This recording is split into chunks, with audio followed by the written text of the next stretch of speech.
রহস্য ক্রমশ ঘনীভূত হচ্ছে একটা গান নিয়ে। এটাকে এক ধরনের গানের মতো বলা যেতেই পারে।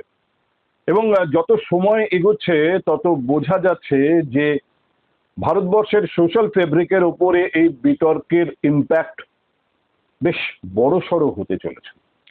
দেখুন, নরেন্দ্র মোদী অমিত শাহ জুটি 2014 ক্ষমতায় আসার পর থেকে একটুও তাড়াহুড়ো না করে গত 12 বছরে একটু একটু করে এগিয়েছেন, যেটা তাদের বা বিজেপির মূল রাজনৈতিক উদ্দেশ্য সেই পথে।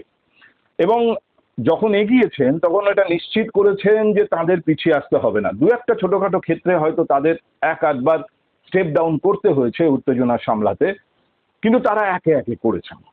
তারা কাশ্মীর থেকে 370 তুলে দিয়েছেন, 3 তালাক রদ করে দিয়েছেন, এক দেশ এক আইনের পথে এগিয়েছেন। এক এক করে তারা যে রাস্তায় এগোচ্ছেন তার সব থেকে লেটেস্ট প্রোগ্রাম যেটা, সেটা অবশ্যই এই বন্দে মাতরম প্রোগ্রাম।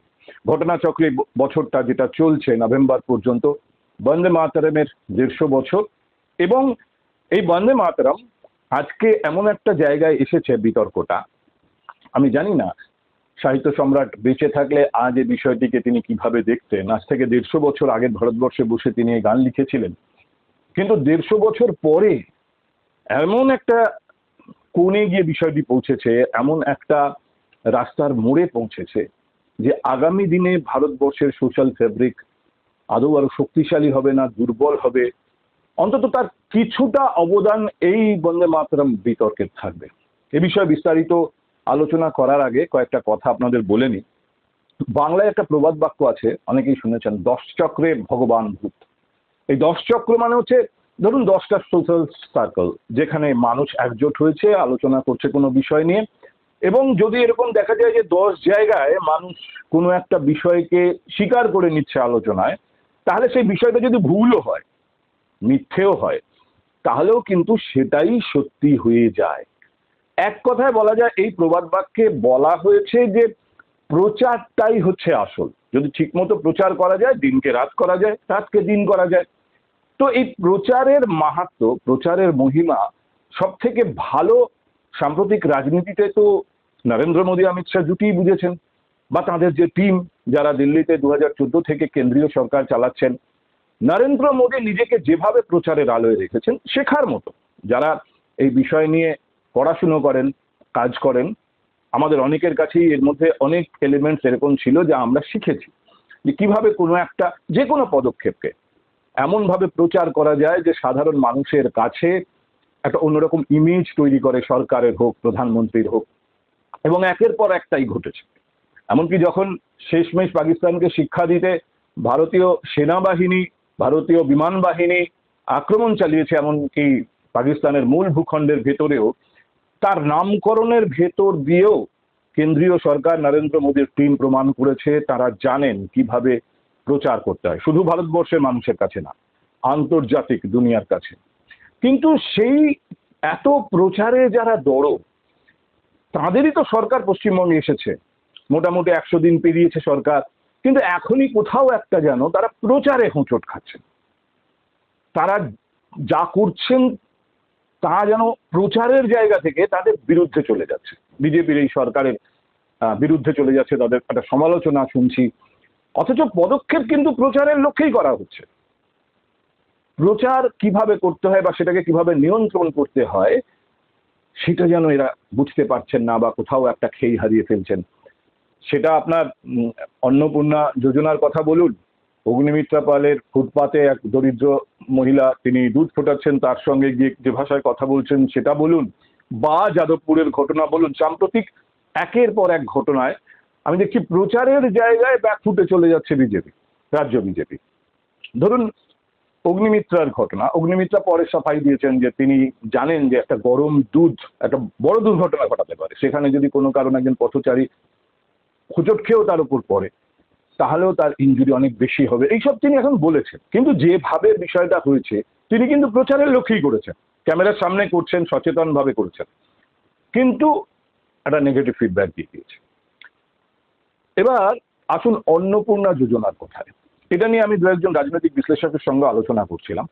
এটা তো ঘোষিত সত্য যে অন্নপূর্ণা যোজনা যখন তৃণমূল কংগ্রেসের হাতে লক্ষ্মীর ভান্ডার হিসেবে ছিল, তার যে চেহারা ছিল সেখানে পরিষ্কার বলা ছিল এই সরকারি স্কিমে আপনার অ্যাকাউন্টে পয়সা ঢুকবে যদি দুটো ক্রাইটেরিয়া আপনি ফুলফিল করেন। এক, আপনার বয়স 25 থেকে 60-এর মধ্যে হতে হবে। দুই, আপনাকে মহিলা হতে হবে। এর বাইরে আর কোনো ক্রাইটেরিয়া ছিল না। অর্থাৎ আপনি 3 তলায় থাকেন না 4 তলায় থাকেন, আপনার 4টে গাড়ি আছে না 3টে গাড়ি আছে, এতে কিছু এসে যেত না। মহিলা হলে আর এই নির্দিষ্ট বয়স সীমার মধ্যে আপনার বয়স হলে আপনি পাবেন। কিন্তু বিজেপি তো ঘোষিতভাবেই আগে জানিয়ে দিয়েছে যে সবার জন্য এই স্কিম নয়, সরকারি স্কিমের টাকা তারাই পাবেন যাদের প্রয়োজন, অর্থাৎ যারা সোশিও ইকোনমিক্যালি একটু পিছিয়ে আছেন। এটা কিন্তু ঘোষিত ছিল। নির্বাচনের আগে ভাষার কারিগরি হয়তো অনেকে করেন, কিন্তু মুখ্যমন্ত্রী নিজেও পরিষ্কার জানিয়েছেন যখন তিনি বললেন যে অন্নপূর্ণা যোজনার জন্য তালিকা সংশোধনের কাজ হচ্ছে, সেখানে তিনি দেখালেন যে পুরুষদেরও মহিলা হিসেবে দেখিয়ে টাকা দেওয়া হতো তৃণমূলের জমানা, ইত্যাদি ইত্যাদি। এই ছাঁকনির কাজটা যখন হয়েছে, তারপরে নতুন করে নাম এবং যাদের নাম উঠেছে তারা পয়সা পেতে শুরু করেছেন এই স্কিমের আন্ডারে। হঠাৎ করে এইভাবে একটা অন্যরকম আবহ তৈরি হয়ে গেল প্রচার সরকারের বিরুদ্ধে।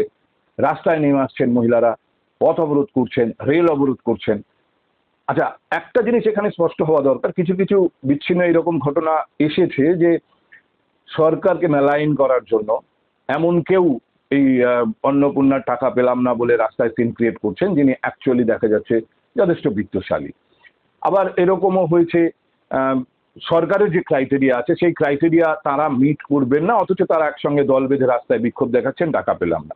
কিন্তু এরকমও আছে যারা বলছেন আমরা সরকারের যে ক্রাইটেরিয়া আছে সেই ক্রাইটেরিয়া অনুযায়ী টাকা পাওয়ার যোগ্য, অথচ আমরা পেলাম না, আমাদের নাম ওঠেনি।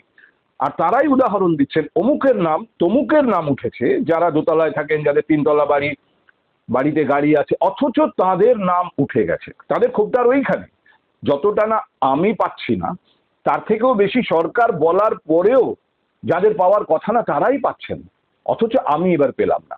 এই জায়গার যে ক্ষোভটা, এইটাকেই সাধারণ মানুষ কিন্তু গুরুত্ব দিচ্ছেন বেশি। স্বাভাবিক কারণেই দিচ্ছেন, একেবারে ফেলে দেওয়ার মতো অভিযোগ নয়। সরকার যদি এতই সতর্ক, সরকার যদি চান সরকারের বেনিফিটের টাকা শুধুমাত্র যোগ্য মানুষের কাছে পৌঁছন, তাহলে কোথাও কি ফাঁক থেকে যাচ্ছে, যোগ্য মানুষ বঞ্চিত হচ্ছেন আর অযোগ্যদের নাম আবার তালিকায় উঠে যাচ্ছে। এই গোটা প্রক্রিয়াটা করছেন কারা? সরকারি কর্মচারীরা। আসুন একটু যদি আমরা ভেতর থেকে বিষয়টা বোঝার চেষ্টা করি, একটা সম্ভাবনা স্পষ্ট হয়ে ওঠে যে এই সরকারি কর্মচারীরা স্যাবোটাজ করছেন কোথাও কোথাও, ইচ্ছাকৃতভাবে এমন কারো নাম তুলে দিচ্ছেন যার পাওয়ার কথা না, আবার এমন কারো নাম বাদ দিচ্ছেন যার পাওয়ার উচিত বা পাওয়ার যোগ্য তিনি। তো এটা যদি হয়ে থাকে, এই সরকারি কর্মচারীদের মধ্যে এমন কেউ কেউ বসে আছেন যারা মনে করছেন যে সরকারকে বিপাকে ফেলবো। এই বিষয়টা কিন্তু নতুন কিছু না। যখনই কোনো রেজিম চেঞ্জ হয় না, এই নতুন সরকারে যে দল আসে তাদেরকে এই সমস্যার মুখোমুখি হতে হয়। 2011 সালে যখন মমতা বন্দ্যোপাধ্যায় এসেছিলেন, তার আগে 3-3.5 দশক ধরে বাম জমানা সরকারের যে পরিকাঠামো, সরকারের যে কর্মী পরিকাঠামো, তার তো কোনায় কোনায় বাম মনস্ক মানুষ, এমনকি সরাসরি সিপিআইএম এর সঙ্গে যুক্ত লোকেরা বসেছিলেন। তো মমতা বন্দ্যোপাধ্যায়কে আস্তে আস্তে আস্তে আস্তে সেখানে নিজেদের লোক বা অ্যাটলিস্ট যারা বাম মানুষকে নয়, যারা সরকারের সঙ্গে স্যাবোটাইজ করবে না এরকম লোক বছানোর ব্যাপারে পদক্ষেপ করতে হয়েছে। এটা স্বাভাবিক। এই 15 বছর মমতা বন্দ্যোপাধ্যায়, তৃণমূল কংগ্রেস এখানে সরকার চালিয়ে গেছে। শুভেন্দু অধিকারী এসেই কিন্তু সরকারি পরিকাঠামো এই পরিমার্জন শুরু করেছেন। তিনি প্রথমেই পুলিশকে গুরুত্ব দিয়েছেন স্বাভাবিক কারণে, তারপরে গুরুত্ব দিয়েছেন আমলা স্তরে, কিন্তু একদম ডাউন দ্য লাইন যে লেভেল পর্যন্ত করা দরকার এখনো সরকার সেই সময় পায়নি। এরকম হতেই পারে যে যারা এই পরিকাঠামো মধ্যে বসে আছেন, যারা এই অন্নপূর্ণা ভান্ডারের টাকা কারা পাবেন, এই যোজনার টাকা কারা পাবেন তার তালিকা নির্ধারণ করছেন, সেখানে এমন কিছু লোক বসে আছেন যাদেরকে সরানো দরকার। তারা সরকারকে বিপাকে ফেলার জন্য, এম্বারাস করার জন্য কিছু পদক্ষেপ করছেন কিনা সেটা নিয়ে নিশ্চয়ই সরকার ভাবছে। আবার এরকম হতে পারে যে ইনএফিশিয়েন্ট এমন কাউকে দায়িত্ব দেওয়া হয়েছে যিনি বিষয়টাকে ঠিক মতো হ্যান্ডেল করতে পারছে না। ইটস এ হিউজ নাম্বার, ছোটখাটো কয়েকজনের ব্যাপার নয়। রাজ্য জুড়ে কয়েক কোটি মহিলার আবেদনপত্র স্ক্যান করা এবং নির্দিষ্ট সময়ের মধ্যে সেটাকে তালিকাটাকে সম্পূর্ণ করা, সেখানে ফেলিওর থাকতে পারে। কিন্তু সরকার ব্যাপারটাকে সামাল দেওয়ার চেষ্টা করছে যে ঠিক আছে, যারা নাম ওঠেনি যাদের, আবার অ্যাপ্লাই করুন, তার জন্য পোর্টাল খুলে দিচ্ছে। কিন্তু আমার যেটা বক্তব্য সেটা হচ্ছে যে টিএমসিও যখন আজ থেকে 15 বছর আগে সরকার গড়েছিল, তৃণমূল কংগ্রেসকে কিছু বেসিক ইস্যু সাফার করতে হয়নি যা শুভেন্দু অধিকারীকে করতে হচ্ছে। তৃণমূল কংগ্রেসের কিন্তু সরকারি কর্মীদের মধ্যেও একটা সংগঠন ছিল, বিভিন্ন স্তরে সংগঠন শক্তিশালী ছিল। সেখানে কিছু লোক ছিলেন যারা সরকারি পরিকাঠামো চেনেন, সরকারি কর্মীদের ভেতরের ইস্যুস জানেন, কালচার জানেন। এইটা খুব প্রয়োজন হয়। আর বুথ স্তরে সংগঠন তো তৃণমূল কংগ্রেসের ছিলই, এটা নিয়ে কোনো বিতর্ক নেই। এবার বিজেপি যখন এসেছে ক্ষমতায়, শুভেন্দু অধিকারী সরকার করেছেন, তার এই দুই জায়গাতেই ঘাটতি। এক তো সরকারি কর্মীদের মধ্যে সেরকম কোনো শক্তিশালী সংগঠন, কাজের লোকেদের নিয়ে একটা শক্তিশালী কার্যকরী সংগঠন বিজেপির ছিল না। আর দ্বিতীয়, বুথ স্তরে বিজেপির সংগঠন আরো শোচনীয়। মানুষ তো তৃণমূলের বিরুদ্ধে ভোট দিয়েছে, বিজেপির সাংগঠনিক শক্তিতে মানুষের ভোট পেয়েছে এরকম তো বিষয়টা নয়। এই তো রাজনীতিতে যারা সামান্য জ্ঞান রাখেন তারাও স্বীকার করেন। এবং বিজেপির নেতারা, স্বয়ং শ্রমিক ভট্টাচার্য নির্বাচনের ফলাফল ঘোষণার সময়, মানে তার ঠিক আগে আগে যখন তার সঙ্গে আমার দেখা হয়েছে, তিনি বলেছেন যে মানুষ তৃণমূলকে চাইছে না, ফলে আমরা আসবো। কিন্তু মুশকিলটা হচ্ছে যে তারা তো এসেছেন, সরকারটা চালাতে গেলে তাদের তো লোকবল দরকার, এবং বুথ স্তর অব্দি সরকারি কর্মীদের যে পরিকাঠামো, তার ভেতরে তাদের নিজেদের লোক দরকার, যারা বিজেপির আদর্শে, বিজেপির নীতিকে সামনে রেখে কাজ করবে। এই লোকবল গড়ে তুলতে যে সময়টা লাগে, যতক্ষণ পর্যন্ত না সঠিকভাবে সেটা বিজেপি গড়ে তুলতে পারছে, বিজেপিকে এরকম লেজের উপরে হতে হবে যা এখন হতে হচ্ছে। আর কিছু কিছু, এই যেমন বিধায়ক হয়েছেন, মন্ত্রী হয়েছেন, সেই অর্থে মন্ত্রিত্ব কিভাবে করতে হয়, কোন কথা বলা যায়, কোনটা প্রকাশ্যে বলা যায় না, এই ধরনের পূর্ব অভিজ্ঞতা না থাকার কোনো কোনো খেসারত অনেকে দিচ্ছেন। এটা নিয়ে এটা অনেকদিন, অনেক সময় ধরে এটা নিয়ে আলোচনা করা যেতে পারে, কিন্তু ফ্যাক্ট উইল বি ফ্যাক্ট, যেটা ঘটনা সেটা সব মানতে হবে। আমি দেখলাম এই রবিবার থেকেই প্রশিক্ষণ শিবির শুরু করেছে রাজ্য বিজেপি দীনদয়াল উপাধ্যায়ের নামে, এবং এটা খুব জরুরি ছিল। এবং সত্যি কথা বলতে গিয়ে এই প্রশিক্ষণ শিবিরের ফলে যদি সত্যি বুথ স্তর অব্দি প্রশিক্ষিত কর্মী পরিকাঠামো বিজেপি গড়ে তুলতে পারে রাজ্য বিজেপি, তবে এই বিপদ থেকে সুরাহা মিলবে। কতদিনে কতক্ষণে তারা করতে পারবেন এটা তাদের ব্যাপার। আর যদি সেভাবে এফিশিয়েন্টলি না করতে পারেন, তাহলে এই সমস্যায় সরকারকে জর্জরিত হতে হবে। এখন যাদবপুরের প্রসঙ্গে দু এক লাইন বলা দরকার, যদিও অনেকগুলো দিন আপনারা জানেন এ নিয়ে অনেক আলোচনা হয়েছে বেশ কিছুদিন। আমি যেটা নিয়ে ভাবছিলাম যে হঠাৎ করে মাঝরাত্রিরে যাদবপুর বিশ্ববিদ্যালয়ে ঢোকার প্রয়োজনটা হলো কেন বিজেপি, এবং এভাবে ঢোকার, সেখানে স্থানীয় বিধায়ককে কেন দেখা যাবে? আর সব থেকে বড় কথা, যখন বিশ্ববিদ্যালয়ে পুলিশকে অভিযোগ করছে যে মাঝরাত্রিরে কেউ কেউ অনাকাঙ্ক্ষিতভাবে ঢুকেছিল, একটা মব ঢুকেছিল, তারা বিশৃঙ্খলা করেছে, ভাঙচুর করেছে, আগুন ধরানোর চেষ্টা করেছে, এতগুলো ঘন্টা পেরিয়ে যাওয়ার পরও পুলিশ কেন ব্যবস্থা নেয়নি? কেন তাদের বিরুদ্ধে ব্যবস্থা নেওয়া হয়নি? তাদেরকে প্রপার সেকশনে তাদের বিরুদ্ধে মামলা করে তাদেরকে কাস্টাডিতে নেওয়া হয়নি, যেটা পুলিশ চাইলে নিতে পারে, কারণ কারা ছিল তারা পরিষ্কার ছবিতে, ভিডিওতে দেখা যাচ্ছে, সিসিটিভি ফুটেজে। কিন্তু তারপরেও এই প্রশ্নটার মীমাংসা হচ্ছে না, যেটা করার দরকারটা কি ছিল। 100 দিন হয়েছে একটা সরকারে, ক্ষমতায় এসেছে বিজেপি, ক্ষমতায় থাকা মানে তাদের সংগঠনের বিস্তার অটোমেটিক্যালি হবে। একটু সময় লাগতে পারে, কিন্তু হবে, এটা নিয়ে কোনো সন্দেহ নেই। তো এত সাত তাড়াতাড়ি বিজেপির ওখানে গিয়ে ঢোকার, যাদবপুর বিশ্ববিদ্যালয়ে গিয়ে ঢোকার কি প্রয়োজন পড়লো? একটা বিষয়, একটা লড়াই তো ছিলই, আগে থেকেই হয়েছে। এবং তারপরে কিন্তু এবিভিপি, অর্থাৎ যে ছাত্র সংগঠন, যারা সরাসরি বলেন না যে আমরা বিজেপির, এবং খাতায় কলমে তার নয়ও, কিন্তু এই অখিল ভারতীয় বিদ্যার্থী পরিষদ, তারা কিন্তু যাদবপুরের ভেতরে তাদের কর্মসূচি, যাদবপুর ক্যাম্পাসে তাদের কর্মসূচি পালন করেছেন, পুজো আর্চা ইত্যাদি যজ্ঞ করেছেন। কিন্তু এভাবে ঢোকা, সঙ্গে স্থানীয় বিজেপি বিধায়ক নবনির্বাচিত, পুরো বিষয়টা একটা এমন বিতর্ক তৈরি করলো, যেটাকে বলা যায় যে মানে ঘাকে আরো বেশি বিষিয়ে দেওয়া। সাধারণ মানুষ তো এটা নিয়ে সমালোচনা করবেনই সরকারের, কিন্তু এটার পেছনে যে অন্তর্নিহিত কারণটা, সেটা ওই যে বললাম বন্দে মাতরম বিতর্ক, তার সঙ্গে বোধহয় কোনো জায়গায় কানেক্টেড। তার আগে আমি আপনাদের বলি, যাদবপুর ইউনিভার্সিটি সম্পর্কে একটা বিষয় খুব পরিষ্কারভাবে বোঝা দরকার। যাদবপুর ইউনিভার্সিটির ভেতরে যে কালচারটা, যে সংস্কৃতিটা, সেটা কিন্তু কোনো রাজনৈতিক দলই সম্পূর্ণভাবে নিজেদের দখলে কোনোদিন নিতে পারেনি। আমরা মনে করতে পারি যে ওখানে বামরা শক্তিশালী, যেটা বিজেপি বলছে, কিন্তু বুদ্ধবাবুকে কালো পতাকা দেখিয়েছিল ওই যাদবপুর ক্যাম্পাসের ছাত্ররাই। মমতা বন্দ্যোপাধ্যায় রেসিডেন্সি তো দখল করেছিল তার দল, কিন্তু যাদবপুরে তারা বেশি সুবিধা করতে পারেনি। তো এই ইতিহাস যাদবপুরের আছে। তারা সবসময় একটা একটা বিপ্লবী চিন্তাধারা সেখানে চলে, ক্ষমতায় যারা আছেন তাদের বিরুদ্ধে একটা সংস্কৃতি সেখানে চলে। আর সত্যি কথা বলতে কি, বিজেপির হাতে সময় আছে, অন্যরকম স্ট্র্যাটেজি। তারা তো বিভিন্ন জায়গায় তাদের যে স্ট্র্যাটেজিগুলো যে খুব এফেক্টিভ, সেটা তো তারা প্রমাণ করেছেন। কিন্তু এইভাবে মাঝরাত্রিরে ঢোকার চেষ্টা আচমকা, এর পেছনে যে কারণটা থাকতে পারে সেটা হচ্ছে যে বিজেপির এটা স্থানীয় ব্যাপার নয়, মানে এটা কলকাতা, যাদবপুর এরকম একটা বিচ্ছিন্ন স্থানীয় ঘটনা হিসেবে বিষয়টাকে দেখা যাবে না। যদি আপনারা এটাকে মেলান বিজেপির সর্বভারতীয় প্রোগ্রামের সঙ্গে, সেই সর্বভারতীয় প্রোগ্রামটা কি, যে বন্দে মাতরম 6টা স্ট্যাঞ্জাই গাইতে হবে, এবং বন্দে মাতরমের এই 6টা স্ট্যাঞ্জা গাওয়ার ব্যাপারে যদি কেউ আপত্তি করেন, কেউ যদি এটাকে আটকান, তাহলে তার বিরুদ্ধে ব্যবস্থা নেওয়া হবে।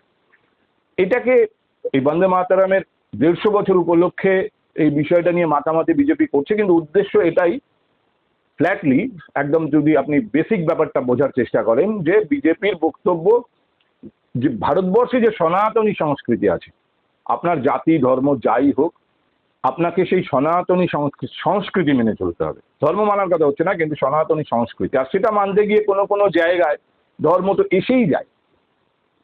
বন্দে মাতরমের মূল বিতর্ক জায়গাটা কোথায়? মূল গানটার 6টা প্যারা বা 6টা স্ট্যাঞ্জা আছে, কিন্তু প্রথম দুটো স্ট্যাঞ্জাতে মুখ্যত ভারতবর্ষের বিবরণ রয়েছে, তার প্রশস্তি রয়েছে, ভারতবর্ষের নদী, ভারতবর্ষের পাহাড়, কিন্তু পরবর্তী যে 6টা সেখানে দেবদেবীদের প্রশস্তি। আর এই বিতর্ক তো নতুন নয়। 1937 সালে কংগ্রেস ওয়ার্কিং কমিটির সিদ্ধান্ত ছিল দুটো প্যারা গাওয়া হবে, এবং সেখানে পরিষ্কার বলাই হয়েছিল যে বাকি প্যারাগুলোতে দেবদেবীদের প্রশস্তি আছে, ফলে মুসলিম নেতাদের কর্মীদের আপত্তি আছে। তো আমরা কোনো এরকম বিষয় চাই না যে কন্ট্রোভার্সি হোক, কারোর কাছে বিষয়টা অন্যভাবে প্রতিভাত হোক, অন্য কেউ বিষয়টাকে অন্যভাবে নিন, তাকে আঘাত দেওয়ার কোনো উদ্দেশ্য আমাদের নেই। ধর্মনিরপেক্ষ দেশ আমাদের, ফলে আমরা প্রথম দুটো স্ট্যাঞ্জাই গাইব। এবং তখন বলা হয়েছিল যে মহাত্মা গান্ধী, রবীন্দ্রনাথ তারাও একমত হয়েছিলেন যে বাকি স্ট্যাঞ্জাগুলো গাওয়ার দরকার নেই। পরবর্তীতে এই নিয়মটাই চলে এসেছে, কিন্তু বিজেপি এখন বলছে যে কেন বাকি 4টে স্ট্যাঞ্জা গাওয়া হবে না, এবং বিষয়টাকে শুধু মুখে বলা বা দাবির স্তরে রাখা হয়নি। এটা পার্লামেন্টে যে আইনটি ছিল, জাতীয় সঙ্গীত সম্মাননা আইন, সে আইনটিকে অ্যামেন্ড করা হয়েছে, এবং বন্দে মাতরমকে জাতীয় সঙ্গীতের মর্যাদা দিয়ে বলা হয়েছে যে 6টা স্ট্যাঞ্জাই গাইতে হবে।